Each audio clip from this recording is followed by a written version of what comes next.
Three, two, one. First, live, local. This is Fox 12 Now.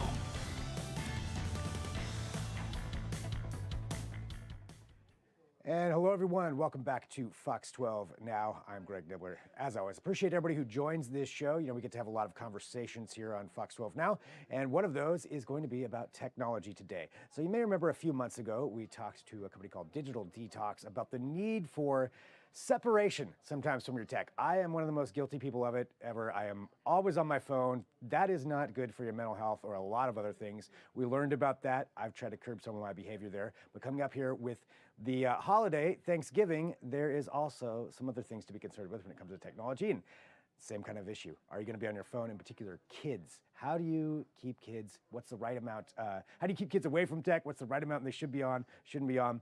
Well, there's an organization called Camp Light that is all about that and so much more. And joining us right now, we have Forrest Bronson. Forrest, thank you very much for being back here on the show again. Really loved our conversation last time. Excited to talk about it this time. And I think to get going here, though, before we talk about specifically Thanksgiving in tech, can you tell us about Camp Light and this venture? Yeah, Greg, thanks for having me back. Camp Light, we just launched last week, and it's a resource for parents to help them navigate raising kids with technology. And, it's important to note we're not anti-tech at all. Look, this is the world we live in. There's some amazing uses for technology with kids. We need to be thoughtful about how we introduce that, how we navigate it, and also be very vigilant about some of the concerns. So Camp Light's a member-based community with expert-based resources, opportunities for parents to connect with other parents, to share concerns, share ideas, and we're really excited. And you mentioned that that we've talked about before. It's not anti-technology. Technology is a part of our lives, but it is important to have some of those separations there, and or at least be able to moderate the use cases. Can you talk about some of the reasons that that's important? Yeah, so at every age, and what's interesting on the parenting side, I mean, it's pretty much at birth, screen time up through adulthood, right? And parents face all sorts of different challenges, whether it's screen time, video games, content, social media, when to get a phone, when to get access to social media, AI, ChatGPT, pornography, the list goes on what's on parents' minds. And every situation's a little bit different. And, we want to leverage tech in a really smart way that enhances our lives. And there's some great opportunities there, but there's so many downsides as well, right? If we're not having a balanced lifestyle and we're constantly on our screens, that's taking away from something that we should be spending time on. If we're too early of an age on social media and we're not prepared to have some of those communication skills, that creates a whole nother set of issues. So it's a daunting task for parents. And we're just really, really grateful that we have an opportunity to collaborate with some of the top experts in the country on guiding parents along this journey. Yeah, and the guiding part, I think, is probably hard, because technology constantly changes. There's more ways that people are interacting, more devices that are coming out, more ways that we're really tied to it so much. So how does one go about figuring out what the right balance is for technology and your life, just for well-being in so many different areas? Yeah, I think it depends on the age group that we're looking at, and every age group has a slightly different question. And I think one misconception, a lot of parents ask how much screen time is okay, and we don't feel that's the best question to ask, right? It depends a lot on two things. One, what are you watching, right? So the content's even more important than the amount of time. It's one thing if we're watching a very great educational show versus if we're scrolling on TikTok for 9 hours, right? So the what we're watching is very important. And then second, it really depends on how balanced the lifestyle is of that child, right? Or of that adult, and if you're meeting all of your other responsibilities and you're living a healthy lifestyle and, you have some extra time for screens, great. That's probably not an issue. But if you're not doing those things, you're not keeping up with your grades, you're not interacting socially, then that's a different answer on the screen time decision. Is there any kind of specific advice that you would have for people around Thanksgiving or the holidays in general when it comes to screen time? Yeah, and Camp Light, we just had a great episode last week with Dr. Kelly Mothner on how to be more present around Thanksgiving. And, I think it's unrealistic to say we're going to have a completely anti-tech Thanksgiving, right? That's not too healthy. That said, Thanksgiving, if we go back to the roots, it's about gratitude, and we want to be present for that. And your kids are only going to be this age once, whether they're 6 or 10 or 18 or they're coming back from college, you don't want to miss that moment. And so one tip we have is to just set good expectations. So we have like 9 people coming over to my house this week, and we sent an email out. We had a conversation in advance. Here's what we want to do. We want to be lower tech. We want to be present. So, while we're having dinner, while we're playing on games, let's not have the tech in the room. Let's have it in a different room. Now, if you need it for an emergency reason or you're waiting on a call, that's fine. That's not an issue, but we just don't want to be constantly here when we could be interacting. And there's two really amazing things that happen with that. One, you're able to enjoy the moment and be more present, but then two, you're modeling really great behavior for your kids. I would much rather have my kids grow up with an experience around Thanksgiving and Thanksgiving week of this interaction than remembering mom and dad always here.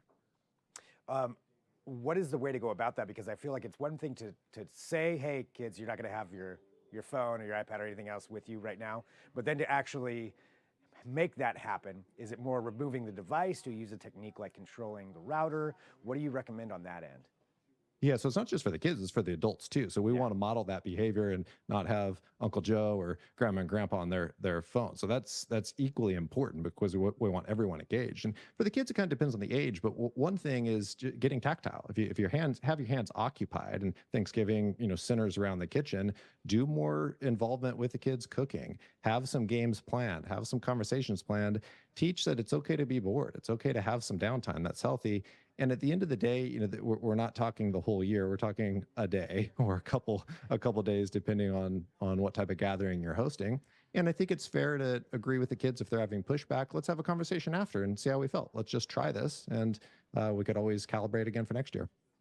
Well, you mentioned Camp Light, and that's what I really want to talk about here too, because you had a conversation that you said, I think this is just a video of that conversation that people can find and listen to, talking about Thanksgiving and technology, but there's a lot of things that you covered with this. Can you give people a little more background here on Camp Light? Yeah, so Camp Light, we just launched last week, and like I mentioned, we're a pro tech, a practical tech, if you will, movement where we're gathering together parents and helping them guide along this parenting challenge of our generation. My kids are in 4th and 1st grade, and I could tell you, oh my goodness, like there's so many things that come up, from what games are addictive to what content's okay to ed tech in school to when to get a phone. All of these big questions that parents face, and it constantly changes. We're navigating that. And so we have just some amazing mental health professionals on the team, digital wellness professionals, and we host regular live streams for members. We have tons of expert-led content. We have slang translations. We do reviews of influencers. And then at the core of it, we have a member-based community where you could go into an age-based discussion room and post a question, post a concern, connect with other parents to learn from them and to collaborate. And I think that's great, not only hearing from the experts, but also, collaborating with other people, being like, here's what I'm dealing with, or here's what's worked with me, for me. Here's something, maybe somebody else could try. I feel like that's a good way to do it, just to interacting. And since things do change so fast. Exactly, yeah. And we try to have a really nice blend. So we're going to tell you what the data shows, what it doesn't show, what we know, what we don't know, some really great expert insights, but then also at the end of the day, connecting with other parents from around the world on what they've seen work well, not work well, and have that common community connection. And I guess at the end of the day, you feel like this is a manageable issue. Absolutely. Yeah, no, absolutely. And I think there's a lot of parents that are kind of living in fear right now, right? And there's certain things that we need to be, very, very concerned with. But ultimately, we want to raise our kids to be healthy digital citizens, and we need to be proactive about that. So absolutely. I think I'm very optimistic. There's some big changes that need to happen, but I think if we have the conversation, and I think if parents are armed with the best resources, they could then make a great decision for their family and their community. It's specifically talking about some of those ones that could be harmful. There's a lot of studies talking about social media and some of the issues that come with that. And I think that happens at every age level, but especially, kids, impressionable, younger people. Do you think this is something that parents should be proactive by getting on TikTok, by being on some of the social media apps that kids are on and knowing what's going on there? Not necessarily. One interesting thing with Camp Light is we kind of help illuminate what influencers your kids are actually watching and breaking it down. Most parents have no idea what content their kids are watching, whether it's influencers, whether it's video games, et cetera. So we break that down. In terms of parents being proactive, it's more having the conversation and being educated around the pros and the cons of these various decisions. Social media is one. ChatGPT in high schools, another one, right? And middle school as well, writing papers. How can we leverage ChatGPT in a smart way and not let it interfere with kind of our intellectual development? So there's lots of questions around that. And social media in particular, yeah, like that's a hot topic, and there isn't really one data point showing that earlier is better. It's quite the contrary. Yeah, it seems like really these are conversations going to be evolving and changing as things change, in the technology space, but also just learning how to manage those, balance those out, and make the right decisions. Absolutely. Yeah. Well, Forrest, anything else that you want to let people know too, just about Camp Light and how they can be a part of that in some of these conversations? Yeah, I mean, you could go to camplight.com, learn a little bit more about what we're doing, about our mission, and join right there. And again, like we're for parents on a pretty broad range of sentiment, right? We have some members that are very conservative with technology, and great, we're going to help guide you along that way because that's a challenge in and of itself. We have others that are very proactive and they want to figure out how do we leverage the best tech that's going to enhance my child's life, and that's great as well. So we no matter where you're at on the spectrum of kind of technology adaptation, we're here for you. And some members, they like to engage in the community, others they want to be a little bit more passive and just absorb the content. That's fine too. We're a low pressure environment, and that's another thing. This isn't a Facebook group with a lot of the toxicity that comes with traditional social network. This is only for members, and it's like-minded parents that share a common goal of doing well for our kids. Well, Forrest, thank you very much for joining. And I do want to recommend for everybody watching as well, Forrest joined me for a segment on Fox 12 Now a few months ago for Digital Detox, and talking about that, just managing your use case of technology for the best possible, mental and physical wellness that you can have.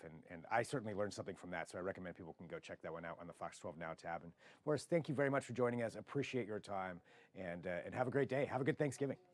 Yeah, you as well, Greg. Appreciate you. All right. Thanks a lot. So there we go, learning about that and that balance there between those two things. Certainly something that I think a lot of parents struggle with. And if you're not a parent, I struggle with my balance of technology and well-being. So that's something that we can all work on and learn more about that. Thank you for being here with Fox 12 Now. Again, we live stream here every weekday, and then these segments are available on our website, on our apps, and our YouTube channel, on Facebook. So lots of places to share them. This one might be one you want to share with some other folks, especially given the holiday coming up, but even any time of year, that's a good thing to learn about. So thank you for being here. I appreciate it. We'll sign off for now. If there's breaking news, come right back wherever you are. That's where I'll be sharing that with you until our 4 p.m. newscast. I'm Greg Nibbler. This is Fox 12 Now.